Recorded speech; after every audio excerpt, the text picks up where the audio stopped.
Bom dia, pessoal, espero que estejam bem. Vamos dar continuidade com o nosso conteúdo. A aula de hoje de filosofia, aula 7 e 8, com o tema Platão e o mundo das ideias, certo? Então vou fazer a transição aqui da tela para vocês poderem acompanhar direitinho a exposição da aula de hoje, que não é, que diga-se que não é difícil, só que tem bastante coisa escrita e bastante comentário a respeito do conteúdo que a apostila traz para a gente a respeito desse tema. Então, vamos lá. Deixa eu pegar aqui minha apresentação. Bom, então como eu falei, a aula de hoje tem como tema Platão e o mundo das ideias, e desde já cabe uma observação. A gente está adentrando no material um novo tema dentro da filosofia, mais especificamente sobre um dos campos de estudo da filosofia, que é esse daqui, teoria do conhecimento, algo muito importante, inaugurado desde lá de Sócrates. Platão aprimora o estudo desse campo filosófico, e desde então toda a filosofia a maioria dos filósofos, eles vão se comprometer com a investigação de como o conhecimento humano é formado. Por isso, teoria do conhecimento, a teoria sobre como o conhecimento humano consegue se estabelecer. Certo? Então, seguindo aí o material, ele propõe o seguinte cenário pra gente. Imagina que vocês estão aí sentados e uma bola entra no lugar onde vocês estão e faz um completo estrago, quebra tudo. Bom, então o que acontece? Nessa situação, o seu cérebro, quase automaticamente, ele inicia uma série de operações. Que tipo de operações? De onde veio essa bola? A quem pertence e quem arremessou?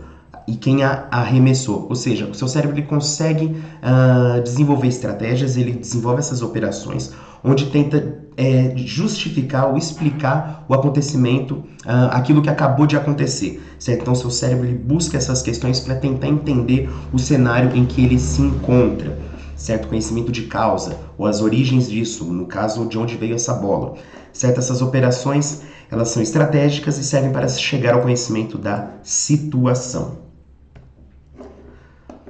Bom, o conhecimento humano ele parte de alguns pressupostos. Todos somos capazes de conhecer, só que poucos se perguntam a gênese desse conhecimento. O que significa essa gênese? A origem, de onde ele vem. Então, como já foi dito na história da filosofia, vários pensadores eles tentam desenvolver essa teoria do conhecimento, com Platão sendo o primeiro a desenvolver isso de forma sistemática. Por quê? Porque na teoria, como nós vimos anteriormente, na teoria de Sócrates, na filosofia socrática, não existe um desenvolvimento acurado de como esse conhecimento humano é formado. Como nos próximos slides isso vai ficar mais claro, só que Sócrates ele se questionava sobre a origem do conhecimento humano. Platão ele já vai desenvolver isso de forma mais sistemática nas suas obras, explicando direitinho, pontinho por pontinho, como que o conhecimento humano seria formado para esse filósofo. Certo? Então, dentro dessa história da filosofia, esses pensadores que tentam desenvolver a sua teoria do conhecimento, ou epistemologia, eles buscam indicar a fonte do conhecimento verdadeiro, porque, principalmente para os gregos, vai existir uma diferença entre o conhecimento verdadeiro e a opinião equivocada. Ou seja, como que a gente consegue distinguir essas duas, como que a gente consegue separar elas a fim de não confundi-las. Certo? E as condições de que é possível estabelecer esse conhecimento. Aqui ficou fora da formatação, mas tudo bem.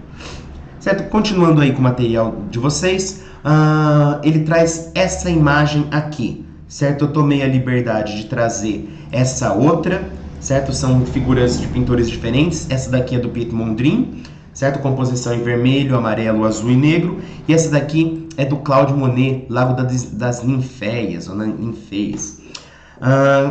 Vamos se concentrar primeiro na análise dessa pintura aqui. O que essa pintura desperta em vocês? Ela desperta algum sentimento? Ela faz vocês pensarem em alguma coisa?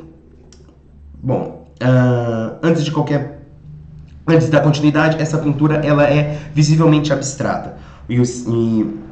Por que o material está trazendo essa pintura abstrata para falar a respeito de Platão? Bom, Na história da pintura, alguns autores eles vão tentar buscar a essência da pintura, como que a pintura é definida, se ela é definida pelas linhas, pelos traços, pelos borrões, certo? E eles vão tentar compor aí a definição da essência de pintura através das suas pinturas abstratas, que não necessariamente vão trazer formas desenvolvidas, como silhuetas humanas, perfis, elas vão se concentrar mais nas formas básicas, certo? Aqui eu trouxe desse do Claude Monet, porque, bom, não é considerado uma pintura abstrata, mas ela não possui aí as suas formas completamente definidas. A gente olha isso daqui, pelo menos a gente consegue perceber que são pinceladas bem diferentes dessa daqui, são pinturas completamente diferentes, onde essa daqui, apesar de estar um pouquinho borrada, a gente consegue, nosso cérebro ele consegue reconhecer aí alguns elementos dessa pintura, seja o lago, seja essas flores que ficam na superfície dele, ou esses borrões aqui que nos lembram a vegetação ao lado desses lagos. Ou seja, há um esforço do nosso cérebro em tentar aplicar um sentido, um significado para aquilo que a gente está observando. Essa qualidade é a qualidade mais interessante aí da nossa mente, porque ela precisa reconhecer os objetos e vai tentar sempre se aproximar com aquilo que ela já possui um conhecimento, a fim de decifrar a imagem que nos aparece. Certo? A busca pelo conhecimento verdadeiro em Platão ele deve ser entendido como uma busca pela essência, ou seja, para Platão existe um conhecimento verdadeiro e esse conhecimento verdadeiro ele é marcado pela essência, ou seja, existe um ser, existe um objeto e esse objeto ele possui uma essência, ou seja, um conhecimento verdadeiro que nós podemos alcançar a respeito dele. Como aqui já foi mencionado, aqui é um comentário a respeito da pintura abstrata que o material traz para a gente, onde os pintores abstratos eles concentram seu trabalho em buscar por aquilo que eles pensavam ser a essência da pintura. Ou seja, existe aí uma busca, é como se o objeto ele possuísse algumas qualidades exteriores. E a gente precisa adentrar esse objeto para conseguir descobrir aí a sua essência, aquilo que define esse objeto de forma elementar. Bom, agora já adentramos a parte teórica mesmo do material. Bom, nós já vimos Sócrates e agora estamos vendo Platão. Qual que é a diferença deles? Bom, além de Sócrates vir primeiro, Platão viver na mesma época de Sócrates, Platão era discípulo de Sócrates. O que isso significa dizer isso? Que Platão seguia Sócrates e Sócrates era o mestre de Platão. Então, por Platão ser discípulo de Sócrates, ele simpatizava com muito da teoria, do pensamento filosófico socrático. Bom, o pensamento socrático ele foi de suma importância para a elaboração do pensamento filosófico de Platão. Primeiramente porque Platão ele utiliza a imagem de Sócrates em todos os seus diálogos. Platão escreveu por diálogos e na maioria deles Platão é a personagem principal. E se não bastasse ser a personagem principal, Platão ele se incumbe da tarefa de demonstrar, de transcrever e de transmitir o pensamento filosófico de Sócrates. Ou seja, então parece que Platão ele se interessou pela forma de Sócrates de enxergar o mundo. Essa forma de enxergar o mundo influenciou fortemente a forma do próprio Platão a entender a realidade e dessa forma ele consegue desenvolver sua própria filosofia, ou seja, ela está muito próxima dos ideais que Sócrates defendia. E aqui a gente já fica claro de entender isso. Bom, para Platão o discurso não é mera expressão de uma opinião, certo? Ele deve estar fundamentado naquilo que é verdadeiro. Nesse sentido, sua filosofia carrega compromisso com o conhecimento verdadeiro defendido por Sócrates. Vocês lembram bem que Sócrates ele defendia aí a existência de um conhecimento verdadeiro. E era por essa razão que ele se posicionava contra os sofistas. Os sofistas eles eram professores de debate e de assuntos políticos na Grécia Antiga. Só que para os sofistas, o conhecimento humano não consegue alcançar verdade alguma. Para os sofistas, o debate ele só está interessado em apenas uma coisa, em convencer o outro da minha opinião. Então, para eu conseguir convencer o outro da minha opinião, eu só preciso saber as melhores formas de argumentar para desbancar os argumentos do outro, certo? Então, não existe compromisso ou aproximação da verdade dentro do pensamento sofístico. Sócrates ele já defendia que existia sim a possibilidade do conhecimento e existia o conhecimento verdadeiro que era alcançado por meio do discurso. Platão ele simpatiza, ele concorda com essa visão socrática e transmite isso em suas obras e em sua filosofia, certo? Então Sócrates e Platão eles se posicionam, eles se opõem de forma rigorosa ao pensamento sofístico. Isso é muito importante. Não dá para confundir aí o pensamento de Sócrates e Platão com aquilo que os sofistas defendiam. Bom, através das suas obras escritas em formato de diálogo, cadê o ponteiro? Aqui. De diálogo, Platão pretendia mostrar que o conhecimento verdadeiro só pode ser atingido por meio da troca de ideias e do debate. Então, isso aqui é muito interessante porque cada filósofo ele vai escrever de uma forma. Existem aqueles que vão escrever, vão usar a literatura para expor suas ideias. Existem aqueles que vão escrever como tratado, que vão ter uma linguagem parecida com a linguagem da apostila de vocês.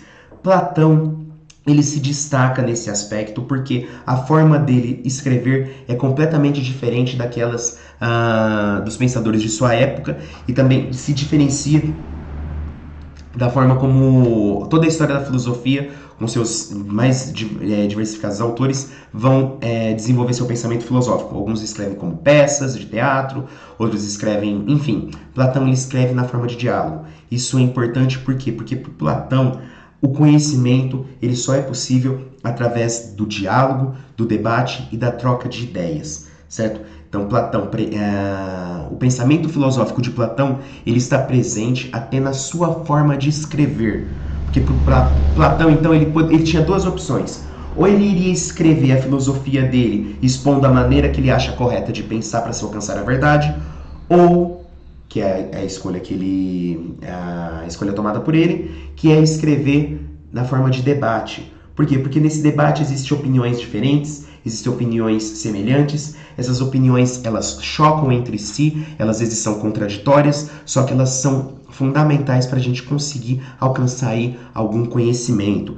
Então, mais ou menos o que nós deveríamos ter hoje, nós não temos, que é a paciência para a discussão, a disposição para o debate, tempo para conversar a respeito dos mais variados assuntos, porque os diálogos de Platão eles também são muito extensos. Platão escreveu aí acho que mais de 70 diálogos, cada um deles tratava de temas diferentes. Em alguns diálogos ele retoma temas que já foi estudado e reformula sua teoria, certo? Então Platão ele possuía algumas opiniões, alguns pensamentos filosóficos, ele descrevia esses pensamentos filosóficos em alguns diálogos. Anos mais tarde, a obra platônica é dividida em 3 fases: os diálogos de juventude, os diálogos de maturidade e os diálogos de velhice. O que isso significa? Significa que o pensamento platônico ele passou por pelo menos 3 mudanças. Os primeiros diálogos, os diálogos de juventude e de maturidade, eles se destacam por trazer aí o pensamento mais próximo do defendido por Sócrates. Os diálogos de velhice, eles já se diferenciariam desses outros dois, porque trariam a filosofia de Platão mesmo, certo? Então, nos 2 primeiros grupos, Platão ele apresenta Sócrates como figura principal, como protagonista, e não contamina a fala de Sócrates com o pensamento filosófico de si mesmo, certo? Então, Platão ele tenta separar aí a filosofia de Sócrates do seu mestre com aquela que ele acredita ser a mais correta aí no período final de sua vida. Isso aqui foi mais a critério de curiosidade mesmo, porque a filosofia platônica ela possui muito mais detalhes, é muito mais rica do que uma análise superficial pode sugerir. Certo? Então, para Sócrates, algumas pessoas eles admiram as artes e os espetáculos. Por que eu estou trazendo esse tópico aqui? Porque no material de vocês traz aí um trecho da República, na qual Sócrates está conversando com o interlocutor e ele distingue os indivíduos em 2 grupos. Um que são aqueles que se admiram com as artes e os espetáculos, e aquele grupo que ele define como os filósofos, certo? Então, nesse grupo que Sócrates define, então, existe aqueles que admiram com as artes e os espetáculos, ou seja, que se admiram com a realidade da forma como ela se apresenta e se entretêm com essa realidade, com essas manifestações. O filósofo não.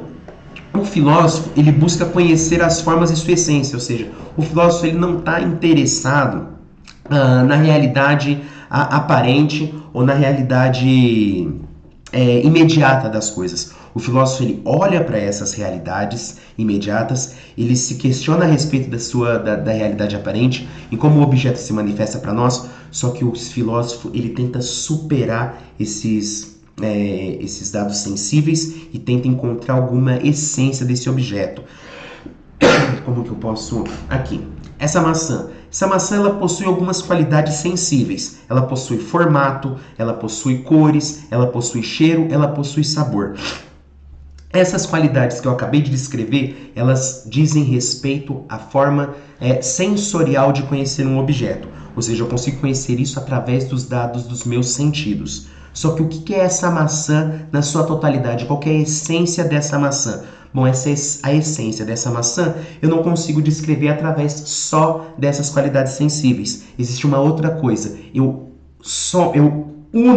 organizo todas essas informações sensíveis no meu cérebro. Então, meu cérebro ele consegue desenvolver a ideia dessa maçã. Essa ideia dessa maçã se aproxima do conhecimento verdadeiro dessa maçã. Esse conhecimento verdadeiro dessa maçã, que é os dados sensíveis, mais a minha abstração, mais a ideia que eu formulo dela, é a essência de um objeto, certo? Então, olha só como que Platão ele conseguiu separar aí o mundo sensível entre os objetos físicos e as ideias que temos deles. Só que essas ideias que nós temos desses objetos, elas ainda são um pouquinho mais complexas, porque essas ideias elas não surgem do contato imediato com esse objeto, elas vêm de outro lugar.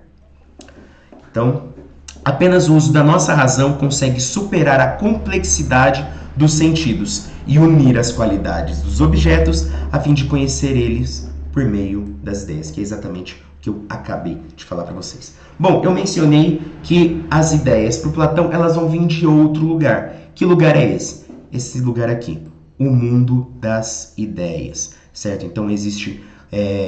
Sócrates ele já se questionava a respeito dessas ideias. Se vocês se lembram bem, Sócrates ele sempre estava perguntando a origem a definição de coragem, a definição de beleza, a definição de virtude, a definição de bem e a definição de justiça.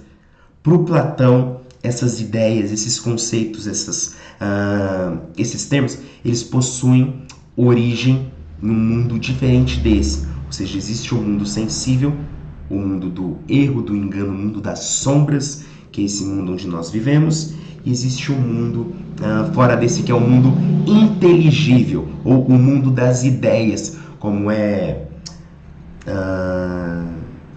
a maioria tende a traduzir aí a filosofia platônica de forma, às vezes, simplista. Então, as formas ou ideias, reparem no seguinte, eu coloquei formas e ideias com letras maiúsculas. Por quê? Porque essas formas e ideias, elas são conceitos importantes dentro da filosofia platônica. Então não é somente uma forma ou uma forma, é uma forma, né, no sentido de algo muito maior e muito mais importante dentro do pensamento do filósofo, certo? Então as formas ou ideias, por que formas? Porque nesse mundo da ideia existem, pensa numa forma de bolo. Essa forma de bolo ela serve para produzir bolos, ou seja, determinados tamanhos, determinado formato.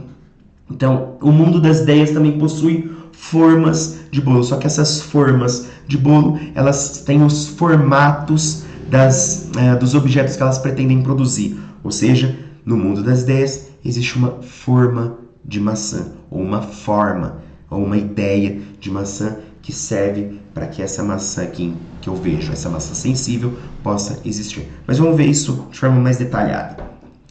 Então, as formas das ideias platônicas são uma expansão da forma socrática, ou seja, Sócrates ele já defendia, em certo sentido, a existência de um mundo diferente desse, certo? Então, não se aplicam essas ideias aqui, essas formas de ideias, elas não se aplicam somente aos conceitos abstratos, como bom e mal, justo e injusto, mas também a seres e objetos da realidade concreta, como os animais e as plantas. Eu peguei o exemplo da maçã, mas o material de vocês...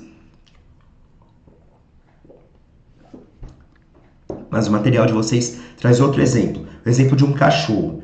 Então, existe um cão. Existem cães da mesma raça, da mesma cor e até do mesmo tamanho, mas sempre há uma diferença entre essa diversidade de cães. Ou seja, como se existisse um cão ideal e esse cão ideal serve para que todos os outros tipos de cães possam existir. Da mesma forma como existiria assim um conceito, uma ideia geral de homem, uma forma de ser humano que serve de padrão, que serve de modelo para toda a raça humana enquanto ela existe, certo? Então existe aqui um conceito de ser humano, um conceito de cachorro, um conceito de animal, planta, enfim, e eles servem, as ideias presentes nesse conceito, elas servem para se referir aos mais variados objetos dentro dessa espécie, ou seja, existe um gênero humano, esse gênero humano, ou esse gênero de objeto, ele tem seus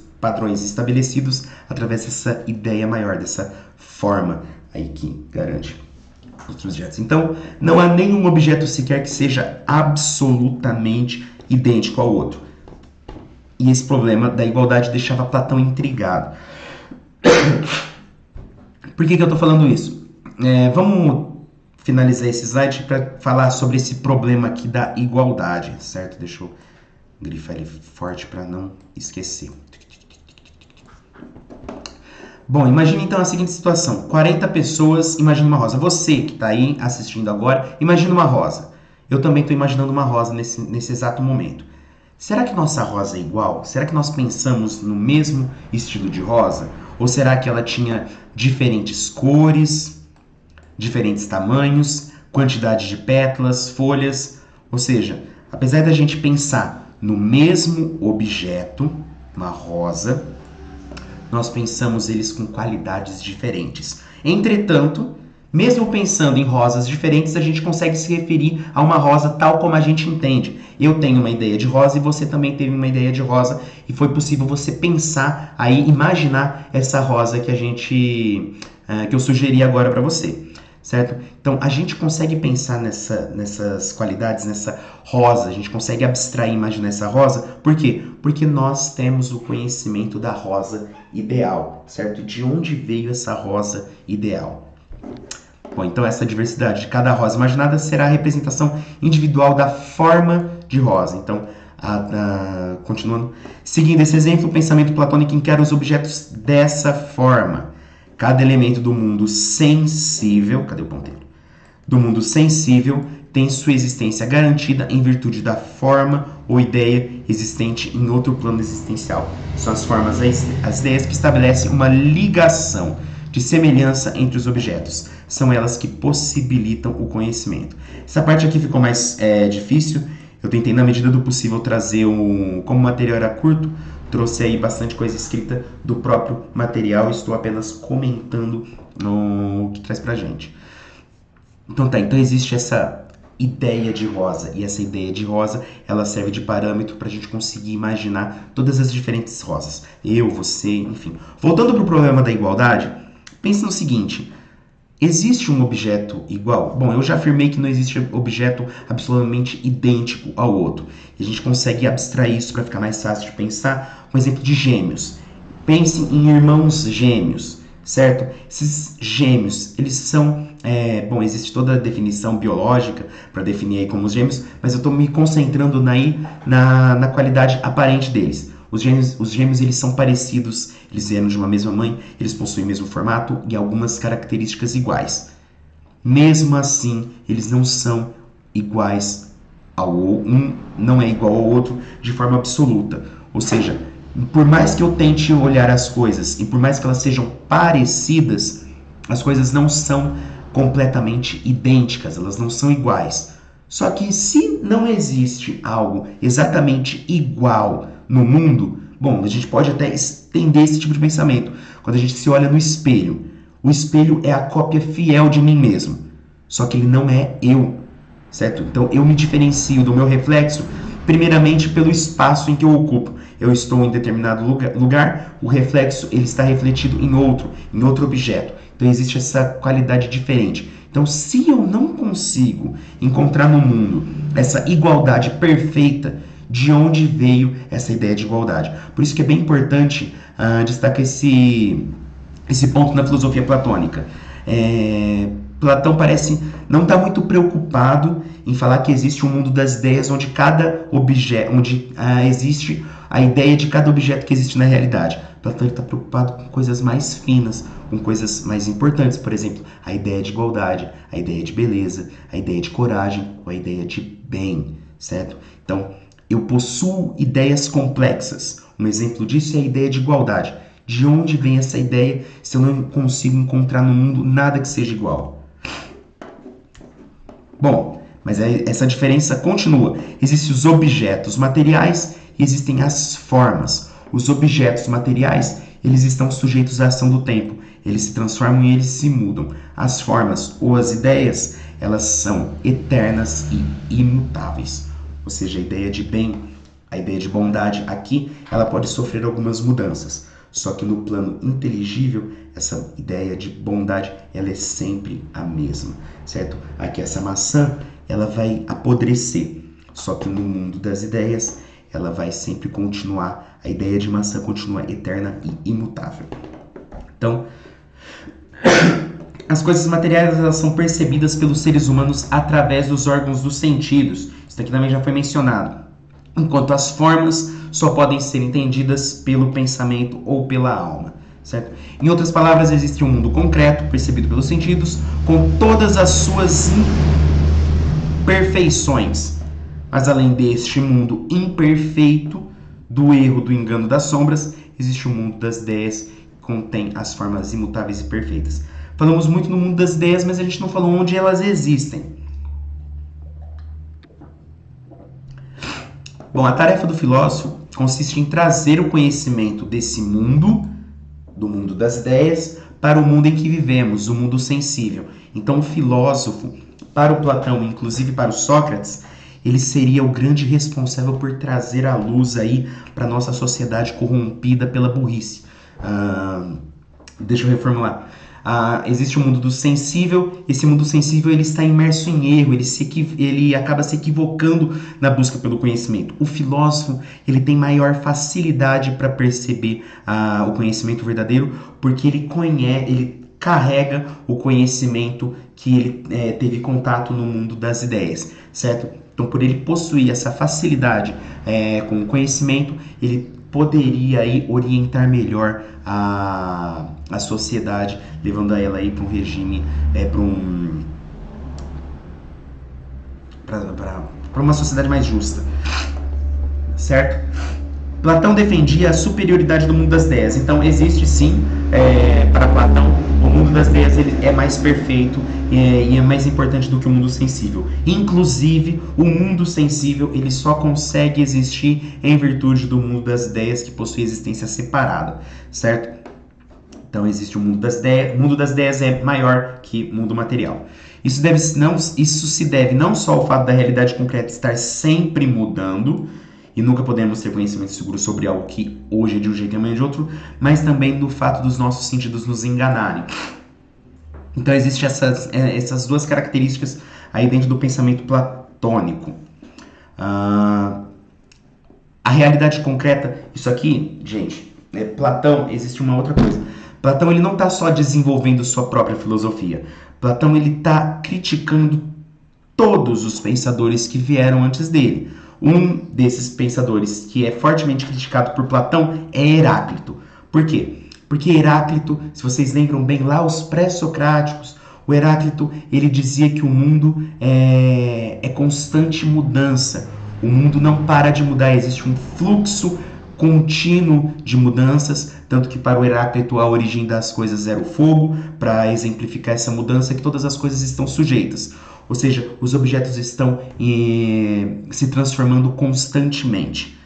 Só que o problema da filosofia do Heráclito, o problema do pensamento do Heráclito, é que essa mudança constante me impede de conhecer alguma coisa verdadeiramente. Por quê? Para eu conseguir alcançar o conhecimento verdadeiro, eu preciso pensar nas coisas em repouso, nas coisas paradas. Ou seja, eu não vou conseguir formar um conceito fixo de algo que me ajuda a conhecer algo verdadeiramente se as coisas estão sempre se modificando. Então, Platão ele critica aí esse mundo material a respeito dessa mudança. Por quê? Porque essa mudança ela foi salientada pelo Heráclito. Se Platão está querendo desenvolver uma teoria do conhecimento, ele precisa dar conta dos problemas que os outros filósofos, que os outros pensadores chamaram a atenção. Um deles é esse problema aí da mudança. Então, como a gente já disse, Platão está preocupado com a teoria do conhecimento.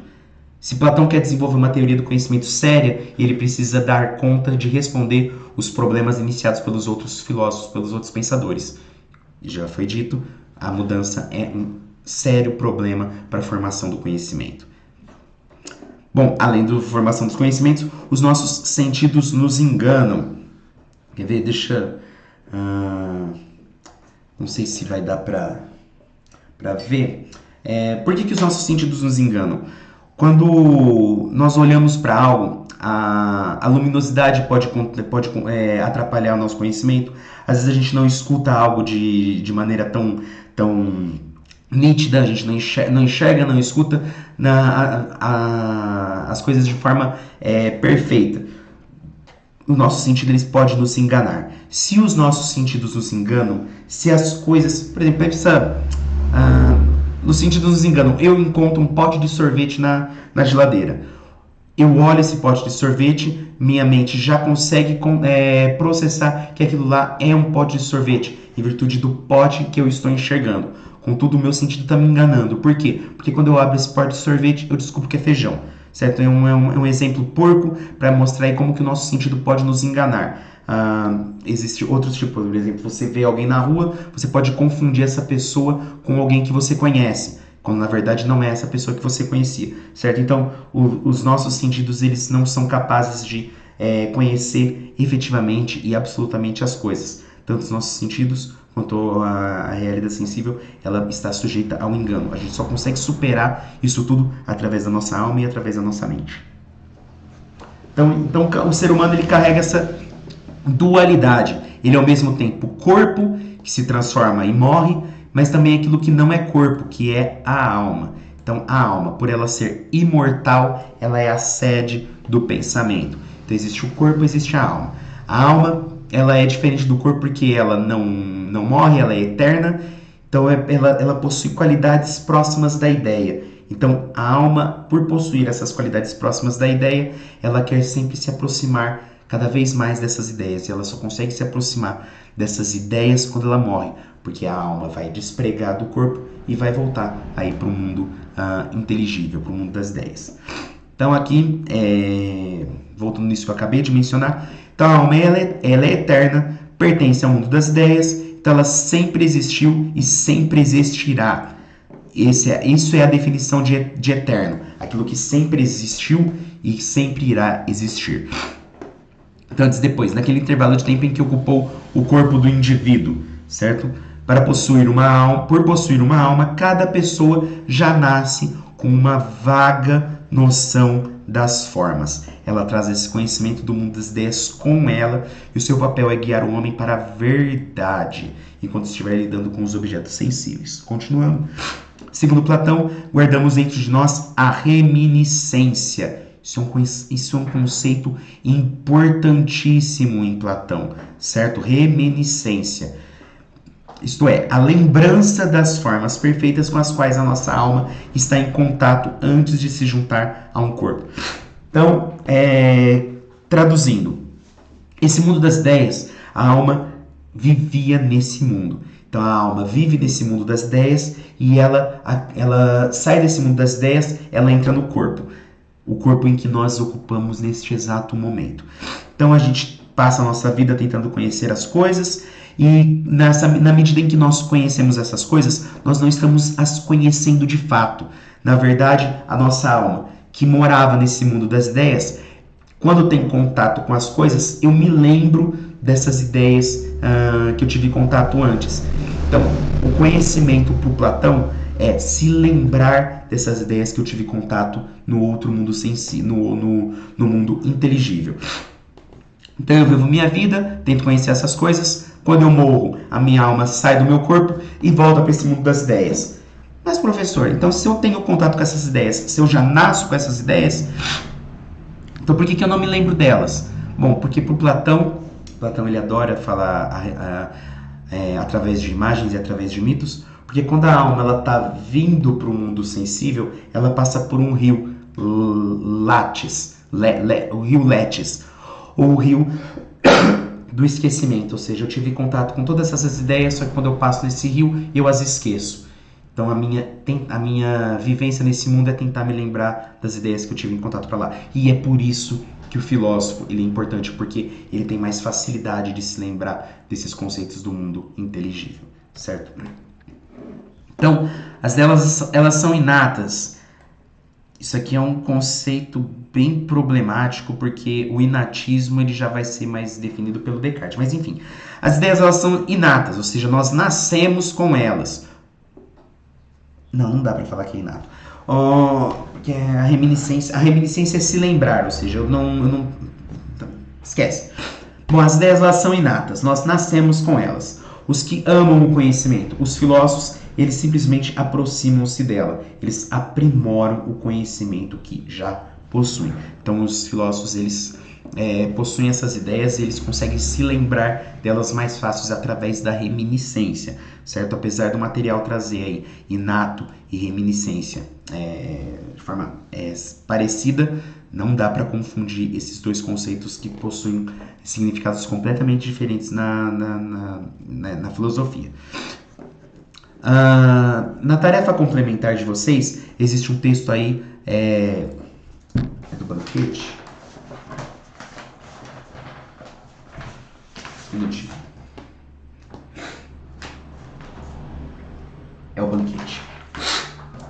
No texto, na tarefa complementar de vocês, existe aí um texto a respeito do banquete. Banquete é um outro diálogo platônico que trata a respeito da ideia do amor, certo?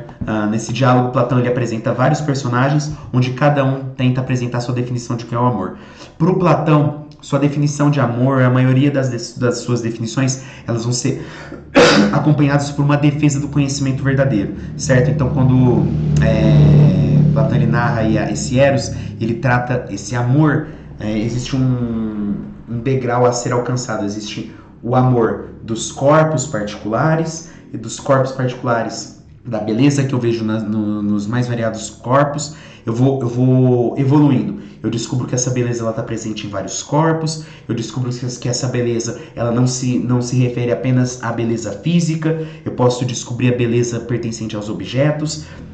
Esses objetos que eu descubro a beleza, enfim, eu vou subindo o degrau do conhecimento do amor até chegar no amor intelectual, ou seja, eu conheci todas as formas de beleza e a última delas é a beleza pelo conhecimento. Então a alma ela deseja se libertar da prisão imperfeita que é o corpo. Chegamos aqui na parte mais importante da alegoria do pensamento platônico, que é a alegoria da caverna. Gente, eu vou voltar para essa imagem, só quero mencionar aqui essa alegoria. Bom, aqui eu vou descrever, aqui está exatamente igual como aparece no livro de vocês, certo? O mito da caverna, a alegoria da caverna, ele está presente em um diálogo platônico no livro 7 da República, ou seja, a República é uma obra importantíssima do pensamento platônico e num desses livros, um desses capítulos da República, Platão apresenta aí a sua alegoria da caverna, certo? Aqui é a descrição dessa alegoria da caverna. Ao invés de ler, eu vou narrar através da imagem que eu trouxe para vocês aqui do mito da caverna, certo? Então, analise essa imagem.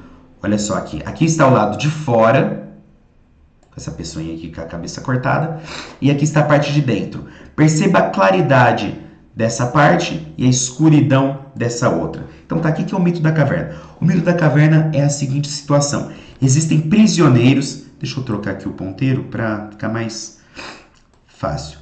Existem prisioneiros acorrentados no fundo de uma caverna. Perceba que a cabeça deles está direcionada para frente, eles estão com as pernas e mãos acorrentadas, e alguns até mesmo com o pescoço, ou seja, eles não conseguem virar para trás. Esses prisioneiros, eles sempre viveram nessa caverna, é um mito, uma situação fictícia. Esses prisioneiros, eles sempre viveram nessa caverna, e olha só como que essa caverna se aparece para eles. Tá vendo essas sombras aqui?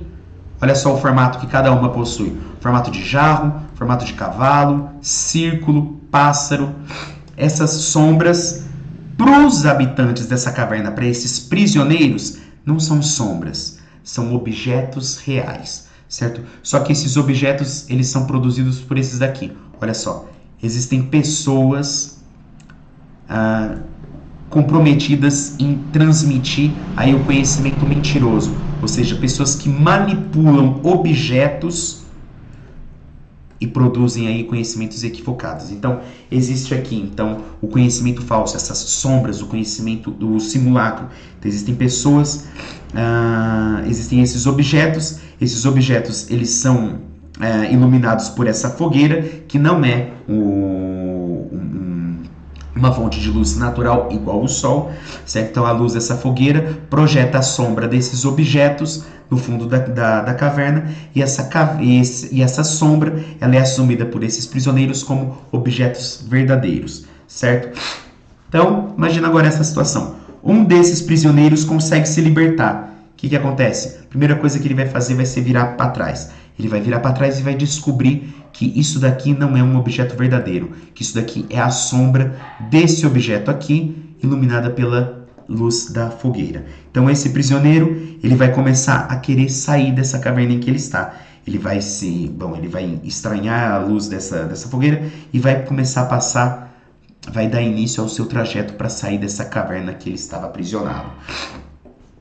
Quando ele sai da caverna, primeiramente, a luz do sol quase o cega, ele possui esse impacto aí da luz natural, então ele sai dessa caverna e começa a perceber aí a luz do sol, a grama, os objetos verdadeiros, certo? Então ele consegue contemplar toda essa beleza aí do mundo real que ele está tendo contato pela primeira vez, ou seja, um mundo verdadeiro, esse mundo fora da caverna.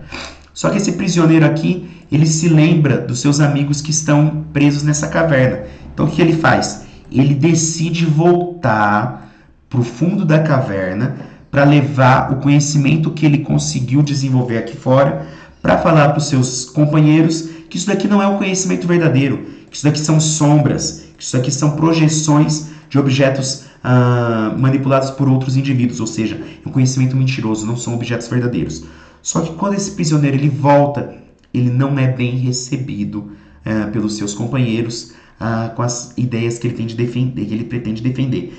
Então, os seus amigos, eles não acreditam naquilo que ele está dizendo. Os seus amigos, eles falam que esse cara que está trazendo conhecimento de fora, ele é mentiroso. E se ele continuar insistindo em que o conhecimento, que essas sombras não são objetos verdadeiros, que elas são apenas sombras de objetos diferentes, esse cara ele pode acabar sendo morto. Então, com a alegoria da caverna, Platão está querendo traduzir várias coisas para a gente. Por quê? Porque Sócrates foi um dos que conseguiu sair da caverna. Sócrates foi um dos que tentou trazer o conhecimento para o povo de Atenas que estava no fundo da caverna. Só que Sócrates, na tentativa de trazer esse conhecimento, ele foi morto, ele foi condenado injustamente, ou seja, apenas por tentar trazer o conhecimento que ele viu que os cidadãos gregos não estavam sendo capazes de desenvolver. Então, primeira coisa que o mito da caverna traz pra gente é essa crítica à condenação de Sócrates. Sócrates apenas foi uma pessoa que conseguiu vislumbrar o conhecimento fora da caverna e tentou trazer para o povo e foi mal compreendido, sendo necessário sua condenação, ou seja, sua morte. Essa é a primeira coisa. A segunda, esse mito, essa alegoria da caverna, serve para exemplificar aí o conhecimento e a origem das nossas ideias. Nós, meros mortais, estamos todos aqui, presos no fundo da caverna. Aquele que consegue sair, aquele que consegue ter contato com o conhecimento verdadeiro, seja quando a alma desprega do corpo e consegue se lembrar melhor desses conceitos, ele traz aqui pra gente, aí que na maioria das vezes é o filósofo, que tem contato com essas ideias, e sua tarefa principal é trazer esse conhecimento para essas pessoas que vivem na escuridão, essas pessoas que vivem na sombra. Nós.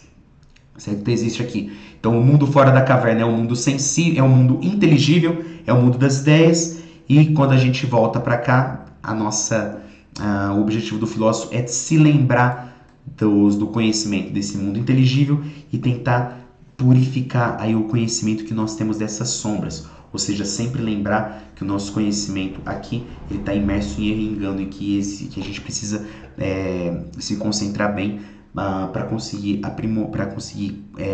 alcançar o conhecimento verdadeiro, certo? Só uma última observação aqui. O pensamento platônico ele também dá bastante importância para essas pessoas que manipulariam as marionetes a fim de confundir os prisioneiros da caverna, ou seja, pessoas que nos enganariam para conseguir confundir o nosso conhecimento. Nessa categoria aqui, Platão considera os sofistas. Por quê? Protágoras e Górgias, eles não tinham compromisso com o conhecimento. Ou seja, eles pegam o discurso e eles tentam enganar os outros com as suas sombras, com o seu simulacro, certo? Então isso é muito importante, porque existem pessoas dispostas a enganar aí os prisioneiros da caverna com conhecimentos falsos, com opiniões falsas, certo? Aqui são os sofistas. O filósofo não. O filósofo ele não se iguala aos sofistas. O filósofo ele vem aqui na parte de fora, ele tem contato com o conhecimento verdadeiro e quer levar esse conhecimento para os outros. O sofista não. O sofista só quer entreter o outro aqui, ó, a sociedade do espetáculo que Platão, que o material menciona aí e que Sócrates também criticava, que as pessoas que se encantam aí com a manifestação dos objetos. Bom, gente, como eu falei, essa parte aqui é apenas a descrição do mito da caverna. Se vocês quiserem, vocês podem ler de forma mais detalhada, mas basicamente é aquilo que eu expliquei. Existem prisioneiros, eles não conseguem ter conhecimento de que estão sendo enganados com sombras, produzidas por pessoas que manipulam marionetes. Esses prisioneiros, eles viveram a vida inteira trancados na escuridão dessa caverna. Um deles consegue se libertar, vai para fora, descobre o conhecimento verdadeiro, tenta trazer esse conhecimento para os seus colegas que estão aprisionados, não é bem recebido, e se ele continua a insistir, ele acaba morrendo. Dito de forma resumida é isso, mas aqui você pode ler de forma mais detalhada como que o material está trazendo aí pra gente. Mais fácil porque eu acho que já estouramos o nosso horário, certo? Então, para finalizar, a alegoria ainda dessa alegoria ainda se depende que o filósofo deve ter coragem de seguir o difícil caminho de sair da caverna, o que pode trazer sofrimento, e ao mesmo tempo tem a obrigação de apontar o caminho do conhecimento às outras pessoas, apesar de correr riscos. Ou seja, para o Platão, e tanto para o Platão quanto para o Sócrates, existe um compromisso ético aí com o conhecimento. Ou seja, o filósofo ele não apenas toma ciência desse conhecimento verdadeiro. O filósofo ele se vê na obrigação de levar esse conhecimento a todas as áreas e instâncias humanas. Pessoal, o meu desejo aqui era de falar de forma bem detalhada a respeito de todos os diálogos, a respeito da maioria dos diálogos platônicos. Eu sou suspeito porque a minha pesquisa foi em Platão, certo? Mas enfim, não daria para falar a respeito de Platão em um vídeo de quase 50 minutos. Aliás, não dá nem para falar de Platão mesmo uma vida inteira, mesmo você tendo estudado ele exaustivamente. Toda vez que leio Platão é impressionante a capacidade dele apontar um detalhe diferente no seu diálogo que já foi escrito e sempre permanece atual. Bom, aqui eu só trouxe alguns diálogos de Platão. No Fédon a gente já mencionou aí na aula sobre Sócrates. No Fédon, Platão está tentando estudar aí a alma humana, a origem do conhecimento, ou seja, Platão ele fundamenta aí a existência da alma humana através do mundo das ideias, certo? E a parte mais interessante desse diálogo que trata a respeito da alma é o diálogo em que Sócrates toma a cicuta e morre. O banquete já é outro diálogo, como já falei, é o diálogo que tenta tratar sobre o amor, onde apresenta aí diferentes definições a respeito do amor ou da beleza, certo? Esse diálogo ele é importante porque, novamente, Platão ele consegue identificar aí, o amor do conhecimento. Sofista aqui é um diálogo importante, é um diálogo de velhice, na qual Platão ele consegue desenvolver uma filosofia da linguagem. A filosofia da linguagem é algo também muito importante na história da filosofia, que vai ser aprimorada no desenvolvimento aí da história da filosofia. Por que é importante para Platão? Porque o nosso conhecimento, o nosso discurso, ele consegue alcançar o conhecimento verdadeiro. Só que como eu consigo encontrar o conhecimento verdadeiro se a minha linguagem é diferente do objeto? Ou seja, existe o objeto, existe o conhecimento que eu tenho desse objeto, existe a linguagem que eu falo, que eu uso para me referir a esse objeto. São coisas diferentes. Se o Platão está tentando encontrar o conhecimento verdadeiro, ele precisa conectar tudo isso. E no Sofista é onde ele vai desenvolver aí a sua filosofia que tenta harmonizar todos esses elementos. Por fim, na República, é o maior diálogo de Platão, é um diálogo imenso, extenso, ele desenvolve sua filosofia política, certo? Nessa filosofia política tem a defesa do pensamento mais importante de Platão, que é a defesa do filósofo rei ou do filósofo governante. Por quê? Porque de acordo com o mito da caverna, o filósofo ele tem mais facilidade aí para reconhecer esses conhecimentos. O filósofo ele tem o compromisso ético. Então o filósofo ele seria o sujeito ideal para governar uma cidade, visto que ele tenta conhecer as coisas da maneira como elas são. Ele tenta se aproximar desse conhecimento. E esse conhecimento ele inclui aí o conhecimento da justiça e o conhecimento da ideia de bem, da ideia de harmonia, da ideia de justiça. Então, o filósofo ele seria capaz aí de governar uma nação de forma perfeita, porque ele está sempre aí tentando olhar para o mundo das ideias, o mundo perfeito, o mundo dos objetos sensíveis e não apenas para as sombras, como a maioria dos viventes do mundo sensível lidam com as coisas.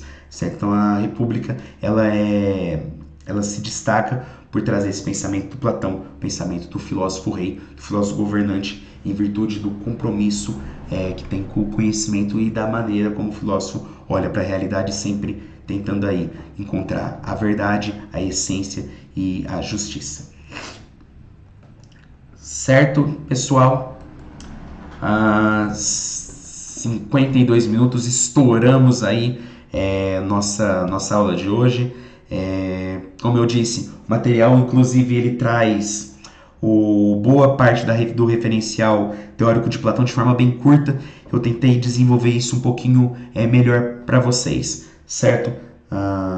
Como eu disse, já era esperado que isso acontecesse, porque, bom, enfim, gosto da filosofia de Platão, foi a filosofia que eu estudei de forma mais acurada. Espero que tenha ficado claro. Se não ficou, vocês podem me procurar para tirar as dúvidas. Enfim, eu agradeço a atenção de vocês. Qualquer coisa, podem me mandar mensagem. Vou liberar os exercícios do plural para vocês realizarem aí as atividades dessa aula. E agradeço a atenção, certo? Obrigado e até mais.